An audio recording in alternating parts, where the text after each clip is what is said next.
अस्सलाम वालेकुम स्टूडेंट्स, मैं हूं डॉक्टर हबीबुर रहमान और आप देख रहे हैं Quetta TV. Students, S and P block elements के अंदर आज हम डिस्कस करेंगे लेक्चर नंबर 2 को। और स्टूडेंट्स, इस लेक्चर में मैंने आपको सिखाना है पीरियोडिक टेबल के बारे में, क्योंकि स्टूडेंट्स जब तक आपको पीरियोडिक टेबल बहुत ही अच्छे तरीके से याद नहीं होगा तो फिर इनऑर्गेनिक को पढ़ने का आपको ना मज़ा आएगा ना ठीक तरह से समझ आएगा। तो आपने सबसे पहले इसके अंदर पीरियोडिक टेबल को समझना है।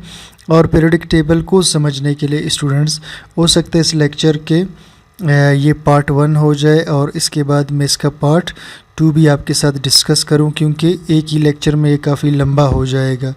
तो आपने दोनों लेक्चर्स को देखना है, मुकम्मल देखना है, अच्छी तरह से पीरियोडिक टेबल को आपने समझना है। तो चलिए जी, आज का काम हम करते। स्टूडेंट्स, आप जब भी पीरियोडिक टेबल को बनाएंगे तो सबसे पहले आपने क्या करना है, 3 लाइनें खींचनी है। सही स्टूडेंट्स, आप जब भी पीरियोडिक टेबल को बनाएंगे सबसे पहले आप क्या करेंगे, 3 लाइनें खींचेंगे। ठीक, ये मैं 3 लाइनें खींच लेता हूँ।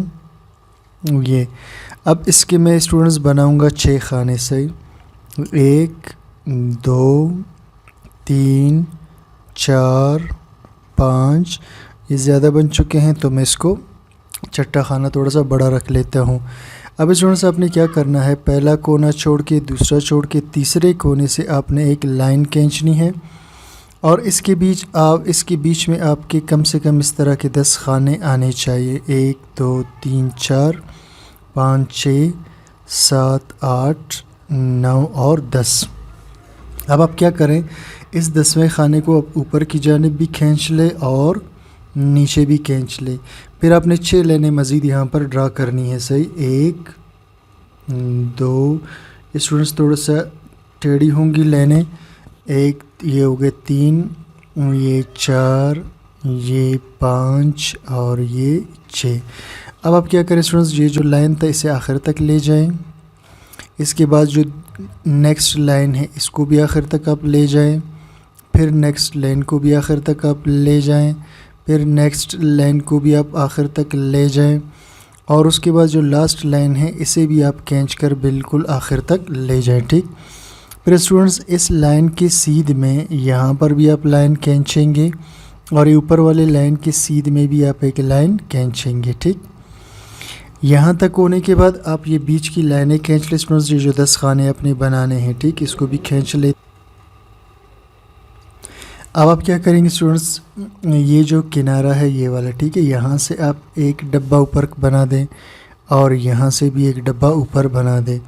अब आप क्या करें, इन 10 खानों के बिल्कुल नीचे, ठीक है, आपने 3 लंबी लाइनें खींचनी हैं इस तरह से। ठीक, और इस 3 लाइनों के स्टूडेंट्स आपने बनाने हैं 14 खाने। ठीक है, ये हुआ 1, ये 2, ये 3, ये 4, ये 5, ये 6 7 8 9 10 11 12 13 और ये हो गए 14। ठीक है, अब स्टूडेंट्स आपने क्या करने हैं, इनके लिखने हैं नाम। ये जो पहले आपने 2 खाने बनाए इसको आप नाम देंगे किसका जी, एस ब्लॉक एलिमेंट्स का। और ये जो बीच वाले अपने खाने बनाए थे इसे आपने नाम देना है डी ब्लॉक एलिमेंट्स का। और उसके बाद जो खाने रह गए 6 वाले इसे आप नाम देंगे पी ब्लॉक एलिमेंट्स का। और नीचे जो अपने स्टूडेंट्स 14 खाने बनाए हैं इसे आप नाम देंगे एफ ब्लॉक एलिमेंट्स का। ठीक, अब स्टूडेंट्स ये जो ऊपर से नीचे लाइनें हैं, ठीक है, इन्हें हम कहते हैं ग्रुप्स। ऊपर से नीचे लाइनों को स्टूडेंट्स हम क्या कहते हैं, ग्रुप्स। ठीक है, अब आपने देखना है कि कितने ग्रुप्स पीरियोडिक टेबल में बन रहे हैं। ये 1, ये 2, ये 3 4 5 6 7 8 9 10 11 12, फिर 13 14 15 16 17 और 18। तो कुल कितने ग्रुप्स हुए पीरियोडिक टेबल के अंदर, 18। अब स्टूडेंट्स आपने ये बात जहन में रखना है कि ऊपर से जो नीचे की तरफ लाइनें होती हैं इनको हम कहते हैं ग्रुप्स। ठीक, और स्टूडेंट्स ये जो दाएं से बाएं की तरफ जब हम जाएंगे, सही, इन्हें हम कहते हैं पीरियड। दाएं से बाएं लाइनों को हम क्या कहते हैं? पीरियड। ठीक है, तो ये जो पहला लाइन यानी इसके अंदर ये एलिमेंट और ये आ जाएगा, ये है पीरियड 1। फिर यहाँ से जो 8 एलिमेंट्स यहाँ तक बनते हैं इसको कहेंगे पीरियड 2। फिर स्टूडेंट्स उसके बाद है पीरियड 3 जो जिसमें 2 एलिमेंट्स यहाँ आएंगे, बाकी 6 एलिमेंट्स यहाँ पर। फिर स्टार्ट होता है पीरियड 4 जिसमें 2 एलिमेंट यहाँ पर है, 10 बीच में आते हैं, और उसके बाद 6 यहाँ पर। फिर इसके बाद स्टूडेंट्स स्टार्ट होता है पीरियड 5 जिसमें फिर 18 एलिमेंट्स आते हैं। फिर स्टूडेंट्स स्टार्ट होता है पीरियड 6 जिसके अंदर 32 एलिमेंट्स आते हैं, वो फिर मैं आपको बाद में बताऊंगा कैसे।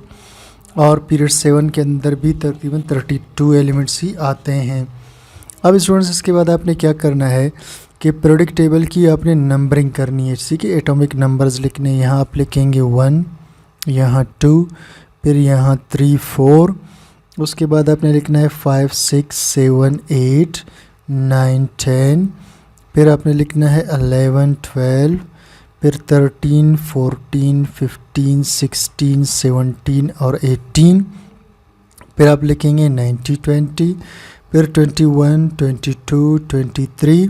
मैं स्टूडेंट्स बीच बीच में थोड़ा सा स्किप करता जाऊंगा इस वीडियो को ताकि जल्दी से ये लिख लूँ, ठीक है। बस स्टूडेंट्स यहाँ पर आएगा 54 के बाद 55, 56 और 57। यहाँ स्टूडेंट्स आपने ख्याल रखना है अब, ठीक है। अब 57 के बाद स्टूडेंट्स यहाँ इस एरिए में जिसको मैं डार्क कर रहा हूँ, सही, इस एरिए में यहाँ, तो अब स्टूडेंट्स 57 के बाद ये जो डार्क एरिया है ये, ठीक है, इसमें ये सारे एलिमेंट्स आएंगे, ठीक है। 57 के बाद क्या होगा जी? 58, 59, 60। मैं बाकी लिख कर वीडियो को स्किप करता। 71। अब इसके बाद स्टूडेंट्स 71 के बाद आपने ऊपर आना है, यहाँ से 72, 73, फिर 74, 75, 76, 77, 78, 79, 80। इसी तरह 87, 88 और 89। अब स्टूडेंट्स 89 के बाद मैं इस एरिया को जो डार्क कर रहा हूँ इस जगह में ये सारे एलिमेंट्स आएंगे, ठीक है। यानी 89 के बाद 90, 91, 92, 93, ये 103।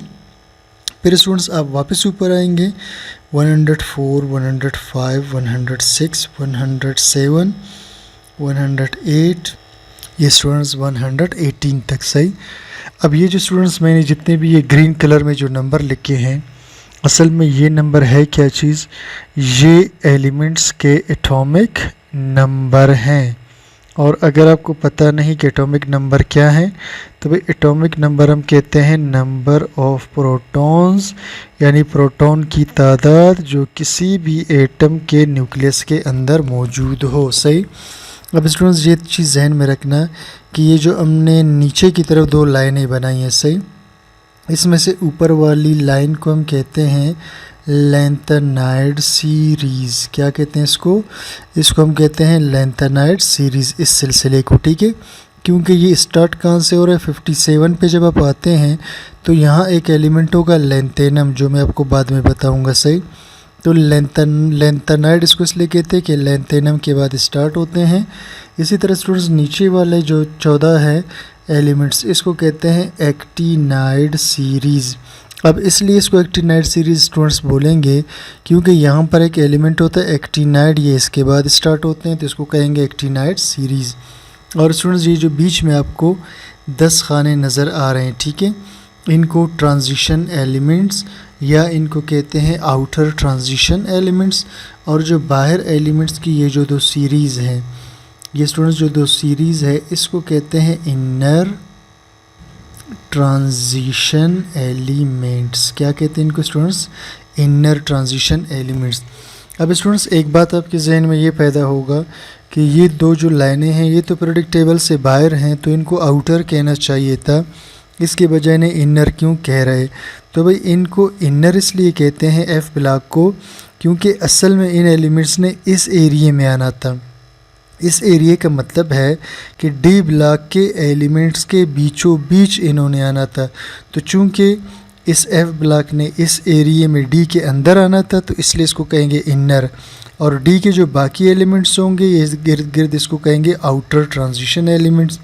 और स्टूडेंट्स ये जो ग्रुप 1 और 2 है और इस तरफ बाकी जो 13 से लेकर 18 तक ग्रुप है, इनको हम कहते हैं नॉर्मल एलिमेंट्स, या हम इनको कहते हैं रिप्रेजेंटेटिव एलिमेंट्स। रिप्रेजेंटेटिव एलिमेंट्स इनको कहा जाता है स्टूडेंट्स ये लेक्चर जो है काफ़ी लंबा होने वाला है। मैं चाहता हूँ कि इस पीरियोडिक टेबल के अंदर आपको मैं अब एलिमेंट्स, इनके अंदर जो एलिमेंट्स आते हैं वो भी बता दूँ, ठीक है, ताकि आप उन्हें भी याद करें, क्योंकि S and P block elements को समझने के लिए, इस चैप्टर को समझने के लिए आपको पीरियोडिक टेबल बहुत अच्छी तरह से ज़ुबानी याद होना चाहिए। तो स्टूडेंट्स आप मेरे नेक्स्ट लेक्चर का वेट करें, जिसमें मैं आपको इस पीरियोडिक टेबल के अंदर एलिमेंट्स को लिखने का तरीका और उनको याद करने का ट्रिक या तरीका बताऊंगा। तो वेट कीजिए कि स्टूडेंट्स नेक्स्ट लेक्चर के लिए।